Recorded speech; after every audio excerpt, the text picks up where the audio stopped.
Welcome to a new episode of Outside the Panels with your host, Johnny the Machine Hughes.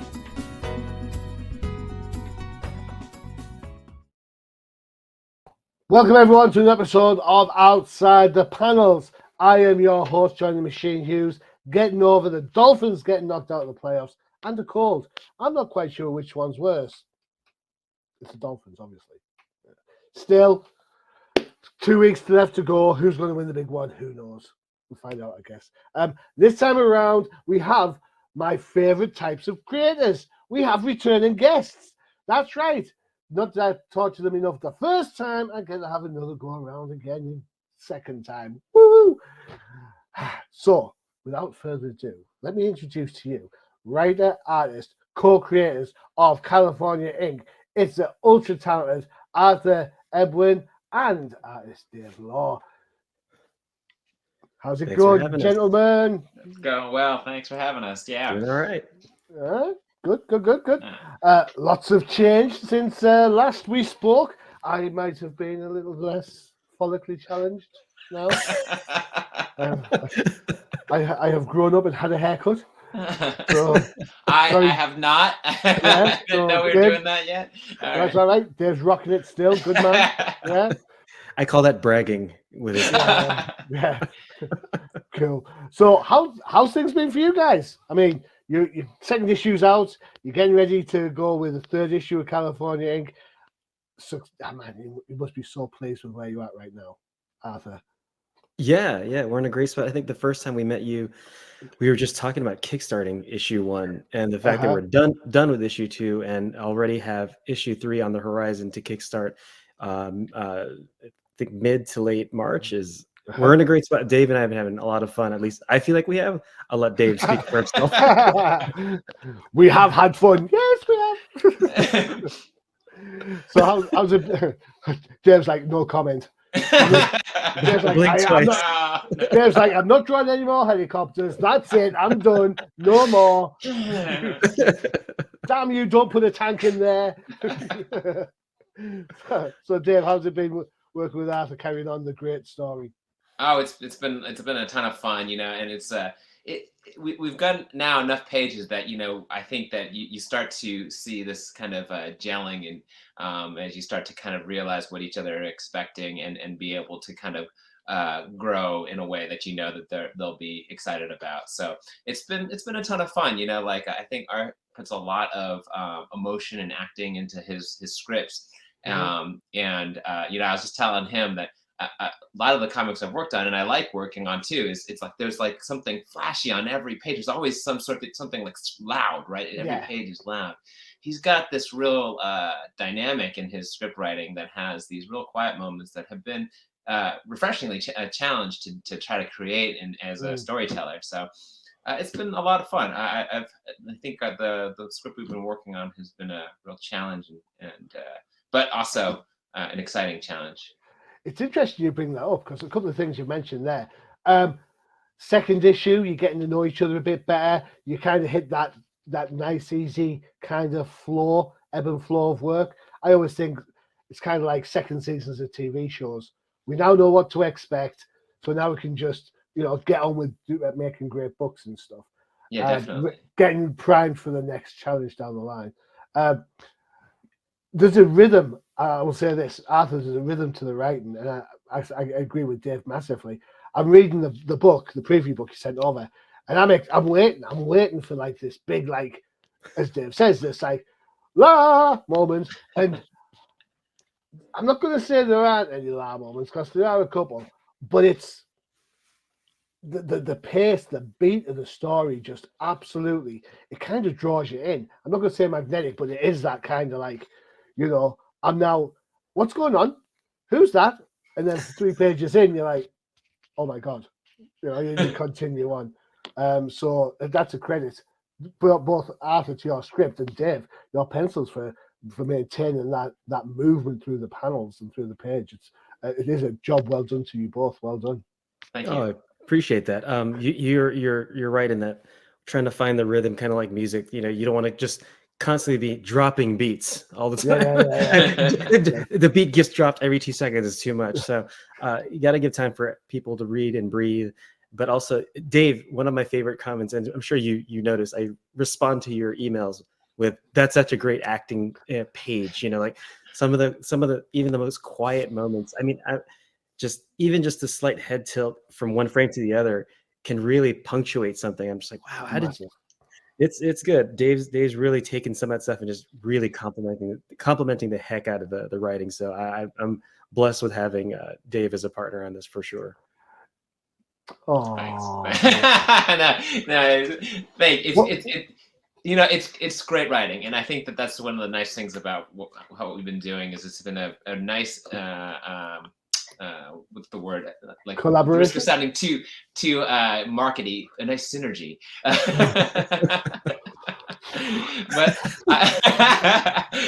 Hold on, I've got Marvel on the other line. Yeah, they said synergy. Yeah, no, how 90s is that? Yeah. But yeah, like it happens that the script really does deal with a lot of ups and downs with these characters and their kind of the emotions. It's an area that I've been wanting to kind of focus more into too. I've always enjoyed acting, not personally. Actually, I've always felt weird about it, but I've appreciated the art of watching people on stage or in movies. Yeah. And I think that, as a fan of that, it's a lot of fun to be able to create comics because you basically are trying to depict a lot of the things that you already appreciate, but in a different way, not physically, visually. So when I think about acting, I think about the great shows that I love, like The West Wing, all this kind of the story beats, how the camera settles on certain characters, and as you say, they tilt the head or look a certain way. Arthur, where do you get your kind of writing inspiration from? And then Dave, how does that translate from your artistic influences? So we'll start with Arthur first. Yeah. In terms of comics, I would say one of my biggest influences has to be Greg Rucka. I do love a lot of stuff that Remender does. I'm really into a lot of Zoe Thorogood's work right now. The Impending Blindness of Billy Scott. That one, if you don't tear up, you have no soul when you're reading that. So that, and then TV for sure is a huge influence on me. My biggest thing that Dave has heard me talk about, many of you, my biggest thing right now, probably one of my top 5 shows of all time is Reservation Dogs on Hulu. It's a lot of subtle acting and just slice of life, but it doesn't depend on massive production value. It's just great writing.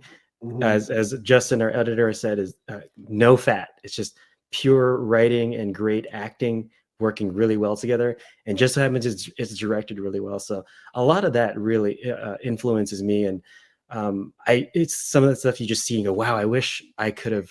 And it makes you aspire to do better. So I'm glad with what we have out there these days. Cool. Dev, same question, kind of from the artistic point of view, though.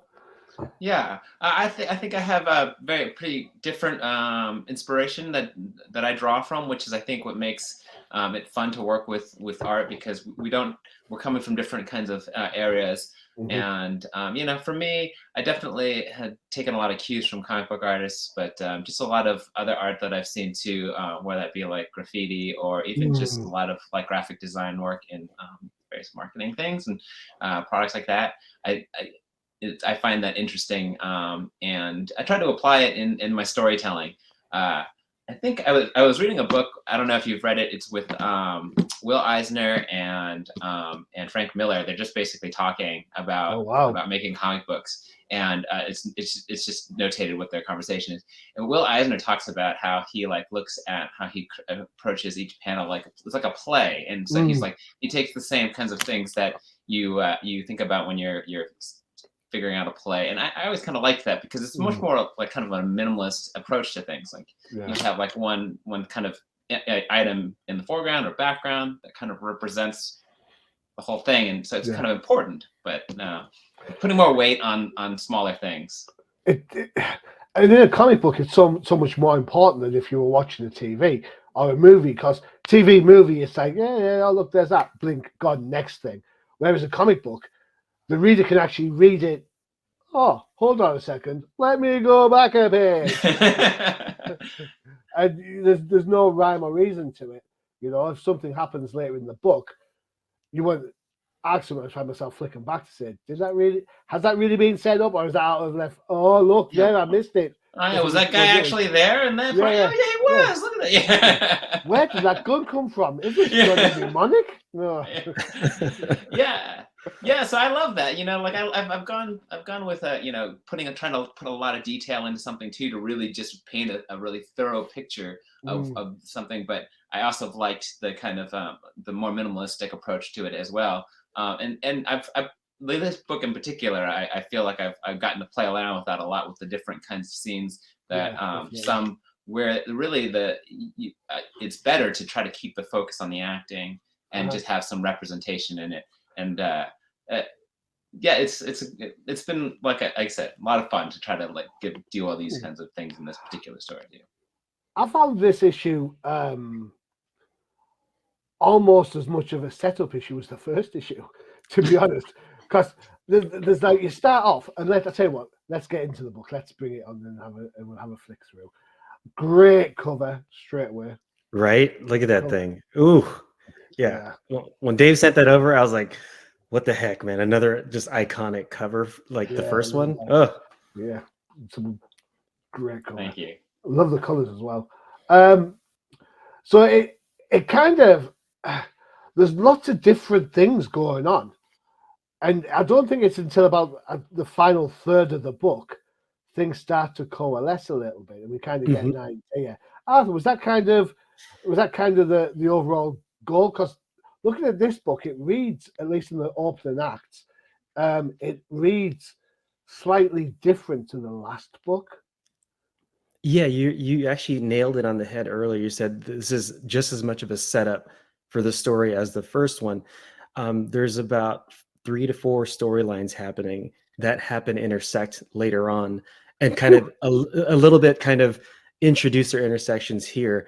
Yeah. But you know, I didn't. I mean, we described this book as an ensemble cast. There's no main character, and so I didn't want to introduce all characters in issue 1. That's just too much to try to build the characters for us. So and give a little bit more background to have you hopefully empathize with those first few ones, and now here and seeing where they then connect later on. So it was a nice way to kind of, like you said, change the pace up too a little bit. And yeah, we had a lot of fun with this one for sure. I thought this book had a lot more quiet moments, especially middle third. Now, I know people are going to say to me, Machine, show me middle third. No, I'm not going to show you middle third. I want you to go out and buy the book. You know what I'm saying? You want to know what we're talking about? Go to the website, buy the book, come back, listen to the pod again, and then you'll know what we're talking about. Simple as. How hard's that? Anyway, middle third seems to be that kind of like crunch moment, that kind of like things start. This is kind of the introduction of some characters. We get some characters from the first issue reappear, and then they kind of clash themselves together a little bit. How? I suppose my question is then, how do you kind of spin those plates, both from a writing point of view, from a timeline, and Dave, your art, how do you manage to, do you take the art, page 1 through page 22, or do you think, well, hold on a second, this section of art requires a certain look, the next section requires something else, so I'm going to do it in blocks and then piece it together? I'll let you go first, Dave. Yeah, go ahead, Dave. Oh, yeah. You know, it's actually funny you bring that up. I think we kind of experimented with different ways of doing this, I guess, for this story. And in particular, this book was a little challenging just because personal life stuff made it so that the process of creating it wasn't as predictable as it typically is in my life. Okay. And so there was each section of the book I was working on in different kinds of, I guess, moments. Yeah, I guess. performance. Yeah, so Yeah. they have different feels to me, and I was in Yeah. different places a lot of times when I was working on them. Yeah. And so yeah, it almost is like I look at the book and it's separated into these the periods that I've worked on. I'm not so much like the scenes, but this book we did actually. We planned it all out, all the thumbnails, and then I think we did all the inks, and then I did all the colors finally. So. No, so I guess the answer to your question is no. I didn't really change up too much of the art stuff, and particularly the scenes. It was kind of in a weird way. This book was kind of divvied in just kind of a different way than you would typically approach it. I do love it when I ask a really long question. Someone says, "Yeah, no." Thanks for making me sound really clever. It's like no. It's a good question. That's a good question. Who knows? I wasn't there. Were you there? I was drunk when I wrote this. I was drunk when I coloured this. Nobody knows my colour anymore. Arthur, in case anyone's missed the first issue, and I'm sure there are people out there who have missed them, we'll call them morons. Oh, no. All right, sorry. Yeah, we will. Give us a recap. What is the overall kind of, without giving the game away, what are the themes that are within California Inc.? Yeah, in the first issue, it's definitely the world build of, hey, we don't show how California has seceded. It is now settled as the world has understood. It's about 10, I think maybe 12 years since the secession from the old Union, as they're being called. And so we're just showing people dropped in, fish out of water. How is this world working? And so California is now a corporate nation, and it's run by the two founders who kind of came up with the idea, but who have to answer to a board of directors.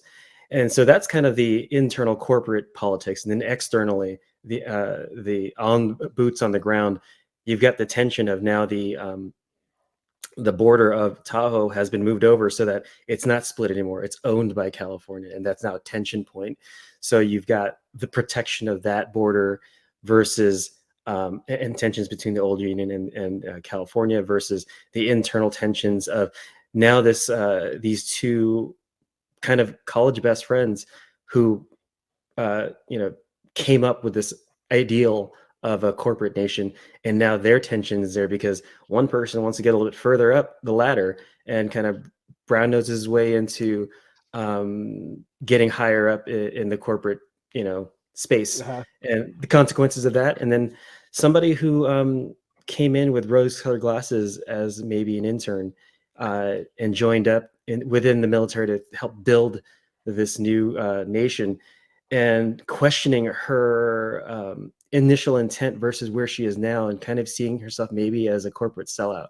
So you see a lot of that, kind of what the results of that is from issue number 1. And then we get pieces of that, at least some of the results of that in the background of issue 2. So I'm going to say this, I mean this in a complimentary way. All right, I'm waiting for it. people are like, yeah. When you read this book, you've got to pay attention. It's that simple. You've got to pay attention. It's not a fast read, and no, it shouldn't be, because the different themes you've got going on, the different characters and how they interact or impact each other. I think you've got to take the time. I'm a reflective person, and I looked at this book a couple of days ago, and I was like, what's going on? I have no idea. And then I looked at the book again last night before the pod, and I was like, oh, what's going on? I'm joking. Perfect.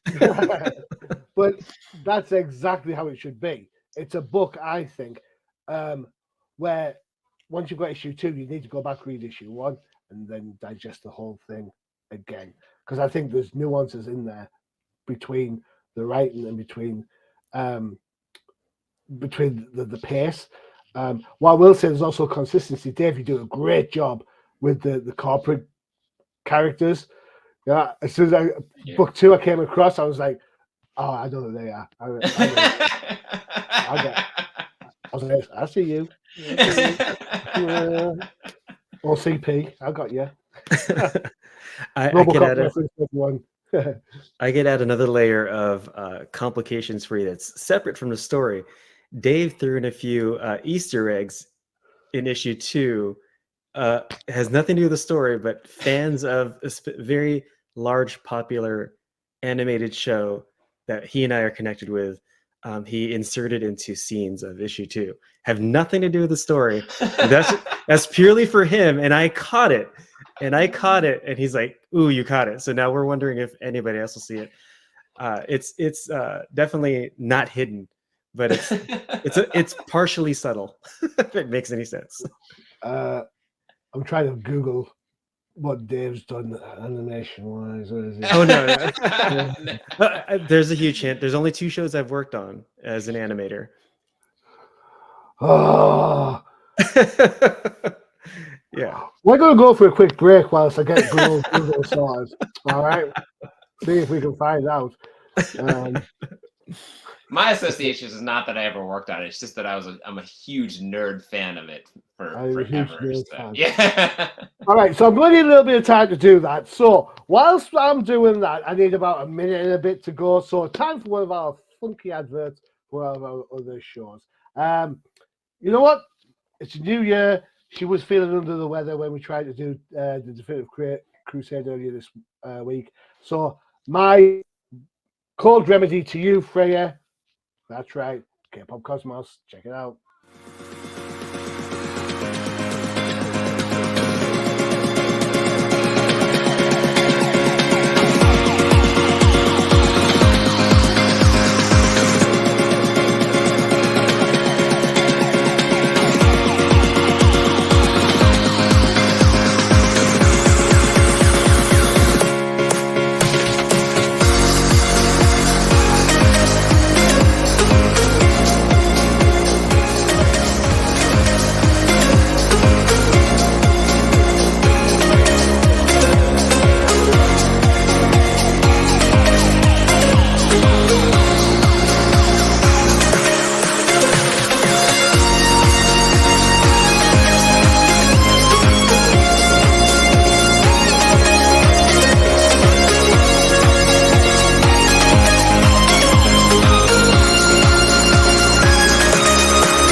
Right there you go, K-Pop Cosmos for everything that is K-pop, fashion, music, and everything in between. Freya, it's a new year, so Freya, by now you owe me some fishnets on that show. Thank you very much.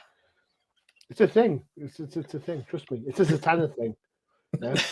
I'm a DC fan, so I'm a certain age when Zatanna and Black Canary were kicking around, and like that's it. So what can I say? Makes sense. Makes a lot of sense. I'm not being fed ashamed. It's fine. It's fashion. It's fashion. Not the way I spell it. All right, okay. Right, so I've done some research, and I think I know what the show is, but I'm not going to say. I'm going to let people try and work it out. We'll confirm with you after. Yeah. I'm going to see if I can find the Easter eggs now. Yeah. I'm going to go. No, I'm not. When it comes to kind of the idea of the California leaving the Grand Old Union, is this? I don't know if this was intentional, but politics in the US at the moment are quite fractious. In fact, to be fair, I think politics all over the world is a little bit fractious. It's not just a US thing. A little bit. Is the timing of the book now then somewhat serendipitous in that it kind of reflects kind of certain things that are going on in the world? Yeah, it really is. It's hilarious to me. I wrote it as a kind of satire for me internally, and I actually started writing back in 2016. So none of this kind of, as you mentioned, fractured, divisive kind of politics that we have now was as prevalent. And so it just took a few years for me to write and then actually meet up with Dave. And just so happens it came out and everybody's like, oh, this feels very current. I was like, I didn't mean that. And Dave mentioned it when he first read the issues too. He's like, oh, there's some stuff that feels a little too close to now. I don't know if I'm pulling a Simpsons and I'm predicting the future, but you know, it's one of those. I don't know. It was all satire for me at the time. So Dave, how does, because fair enough, it's written a while ago and you're working on it now, and if it, whilst the story kind of molds and changes as you're working together, how much do current events actually play a part in current pencils? Oh, actually a lot. You know, like I like everyone was just kind of like really glued to a lot of politics this past few years, just because it's just been so turbulent, you know. And so yeah, definitely when we were drawing that, I was thinking about a lot of that stuff. In particular, you know, like I remember the Trump and Hillary Clinton debate, where, you know, when he's kind of like, I remember the thing was that he was like looming behind her the whole time, like just really intimidating like that. And it just there's the scene actually in book 1 with Richard kind of talking to the board, and I kind of wanted to get, and him and his partner are having this kind of argument. I really tried to give him that same kind of, you know, like that kind of tactic. Like he's the kind of guy that would do that kind of thing to to do that. And so yeah. So I mean, but it definitely was picking up. Yeah. Yes. Yeah. It's strange, isn't it? How life imitates art, imitating life, right? Yeah. 100% for sure. Like, what? How's that happen? Excellent. So overall, how many issues is California Inc. scheduled for? It's a 4-issue miniseries currently, and I might be writing a couple spin-offs based off of some of the characters that I think I loved writing. I know Justin loved editing, and I think Dave enjoys drawing Big Sis over there. Something about her attitude that I just kind of love. I think it's therapy. I'm too cheap to go to therapy, and I should be smart enough to go. And I'm taking it out on writing. So that's where the actual series is 4 issues, and we're hoping to get the 4th one done by the end of this year. But yeah, excited to get the arc done. But at the moment, nothing officially written, and we don't plan on producing anything outside of those 4 at the moment. Really? Wow. Yeah. Okay. Let me ask you about colors, because I'm a huge nerd when it comes to the colors of the book. I think the most probably, other than the letterers, I think probably the most underrated facet of a comic book. And I think, other than the fact of being able to work across different countries, I think color has been the thing that's changed over the last 25, 30 years in comic books. So, Dave, when you kind of look at a page and you kind of think about, right, I want this one to be more browns and kind of dark. Yeah, this one is going to be all bright and sunny. This is Gotham. This is Metropolis. This is Denver Ranch. How do you kind of, how do you process that? Is it kind of like just through your own experience with the environments? Is it kind of just what feels good in relation to the kind of script that the author's putting forward? That's a good question. I definitely think about the color a lot. So yeah, you know, it's I agree with you. It's one of those things that in a lot of comic books that when done right can add so much. And so, you know, I started drawing comics. I didn't want to do color. I remember for a long time I was like, I wish I could just do black and white or just be a pencilist. Or that's really, you know, that's all I care about. But you know, when three paychecks, Dave, paychecks, you know, penciler, inker, colorist, done. Give me 3 checks. Yeah, it's true. It's true. And I'm also, I realized I want too much control over what's ultimately coming out. And once I embraced color, I really loved working with it and thinking about it and how it can really change up not just the mood, but like the whole feel of a page. So yeah, I'm glad that you noted and that you thought it stood out to you. It's definitely something I think about. As far as how I kind of come about, I think it probably would just be in my head. I've never been to Arizona, that section of Yeah. close to that state. But I kind of, I guess I feel like I have some colors that are representational in my head of that area. And then like art's been pretty specific about the locations of where things are. So I definitely will look at, the internet makes it great. You can look at a lot of pictures and photographs of those areas. And after a while, you just start to vibe, I guess, something from it. And then I try to select the colors, a handful, just like a few colors too, that I think would really kind of represent that area. But yeah, I do hope that they kind of can give the different feel of the different places that absolutely, totally. The fact that it opens up and it's all bright and shiny and everything's like, oh, we're having a great day, and then 2 pages in, it's like, the main streets of Gotham. The kind of, for me, I loved the scene. Again, the middle of the book's my meat and potatoes. I absolutely loved that middle section where they're kind of having the couples are together having their little dinner date. It's not like that. Get your minds out the gutters. There's no keys and balls.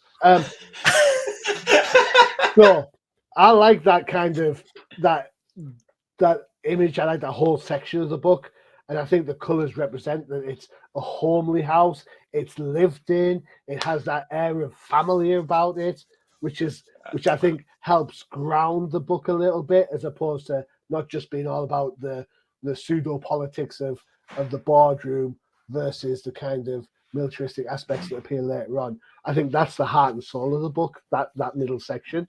But that's kind of how I see it. I don't know if I'm wrong. You literally nailed what I've said to Justin, our editor, that those 2 characters are the heart and soul. So I appreciate that you found that. Thanks. That's cool. I'm glad it resonated with you. That's literally the words I've said to Justin, is like, they're kind of the heart and soul of this whole thing. So cool. Thanks. Cool.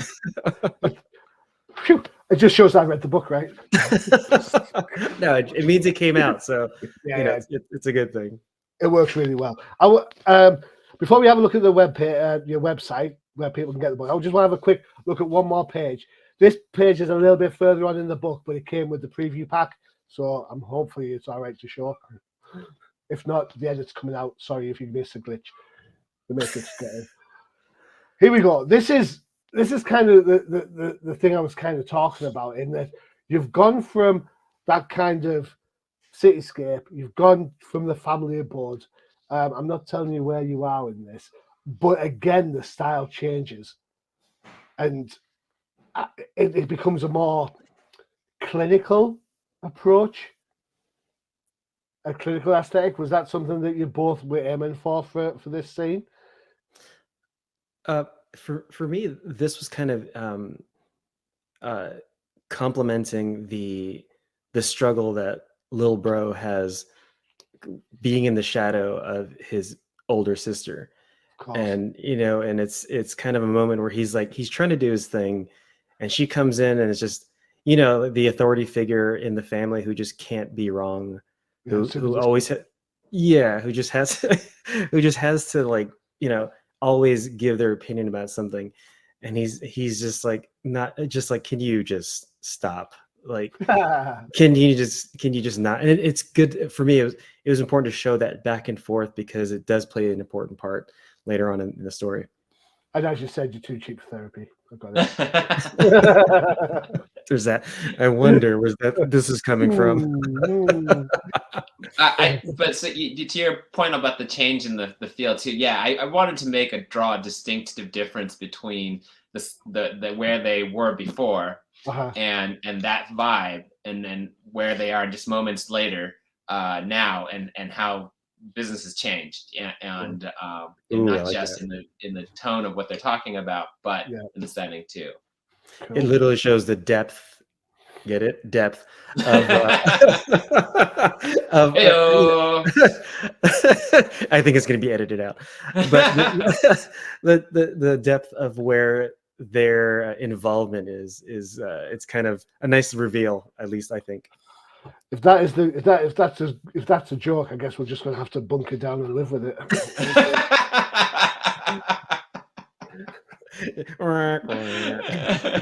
Hey, you started this. I did. don't shoot the messenger. You know what I'm saying? No, I'm admitting to it. I'm owning it. Right. So people who are interested in book 1 and 2 prior to the Kickstarter, you head over to your website. I'll stick the banner up there for a second. Boom, there you go. It's dead easy to find, studio12-7.com. Interesting website. I love this. You've got California Ink.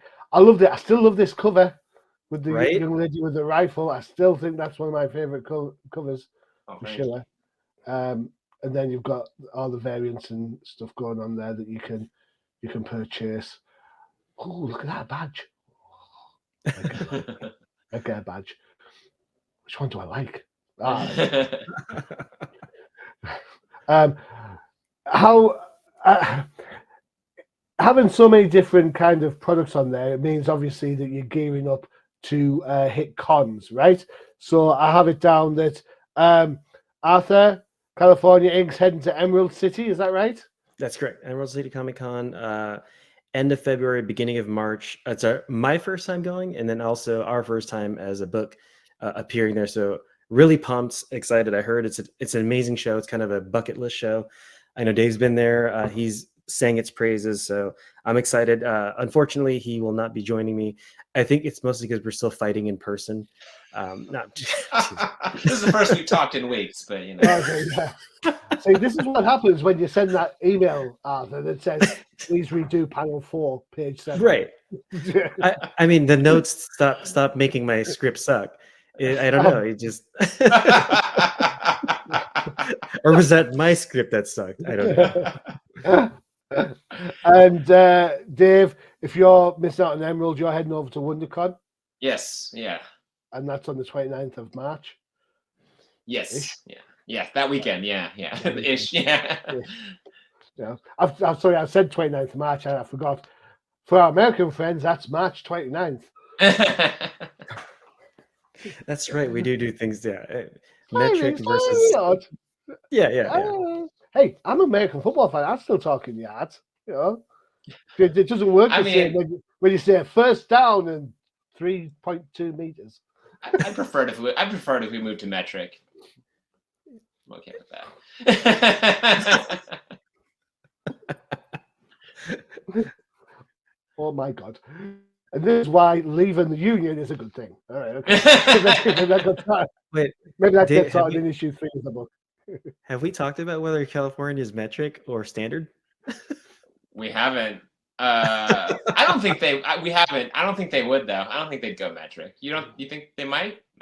I think out of spite, maybe, and because it's you know international relations. Trying to solidify that a little bit more. It kind of makes more sense. I mean, if you do, you get the tech center of the world here. They'd be like, look, all right, enough of this bullshit feet and stuff like that. Let's because they have megabytes. I can just imagine now in the Super Bowl. Yeah. 4th and 2 centimeters to go. What? How 4th and centimeters to go. They do this. Yeah. The ball is short by 1 millimeter. Oh my God. Football has more to worry about than metrics. Yes. You keep up with the guys on socials. So you've got Insta. There you go. Check it out. There you go. At Ebuen, and it's Dave Law. Hey, everyone. Sorry. Got it right. And of course, California Comic. I get it. That's fine. Cool. Give us your 30 seconds pitch. Which one of you would like to give us a 30-second pitch on why people should be checking? Don't worry, I can move the panels around. Don't you worry.